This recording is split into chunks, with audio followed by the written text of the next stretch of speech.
আসসালামু আলাইকুম ভিউয়ার্স, আজকে দেখাবো পুঁটি শুটকি বা চাপা শুটকির পাটায় ভর্তা।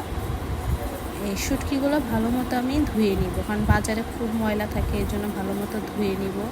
তারপর একটা পাত্রে আমরা পেঁয়াজ, রসুন, পুঁটি শুটকি এবং কাঁচা লঙ্কা ভালো মতো নিয়ে নিব। এখন এগুলো পেনে দিয়ে অল্প পরিমাণ পানি দিয়ে দিব, কারণ পেঁয়াজ থেকে অনেক পানি বের হয়। তারপর লবণ দিয়ে দিব স্বাদ মতো, দিয়ে দিব অল্প কিছু পরিমাণ এই সয়াবিন তেল, যেন আমরা ভাজা করার সময় যেন পাতিলে না লেগে যায়। অল্প পরিমাণ তেল দিয়ে দিলাম। এখন ঠিক এরকম করে ভাজা করে নিব, পানি থাকা যাবে না। এখন আমরা শিলনোড়ায় বেটে নিব। আপনারা পারলে এই ব্লেন্ডারও ব্লেন্ড করতে পারেন, কিন্তু এই শুটকির ভর্তা শিলনোড়ায় বেশি ভালো লাগে আমাদের। এখন ভালো করে বেটে নিব আমরা।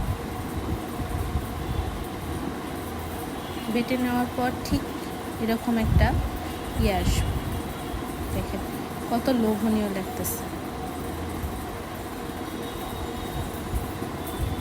এখন আমরা শিলনোড়ায় এই পুঁটি শুটকি বাটার পর এরকম আমরা সবার পছন্দ, যার যার পছন্দ যেরকম, আমরা একটু ভাত মাখা করে নেব, গরম ভাত।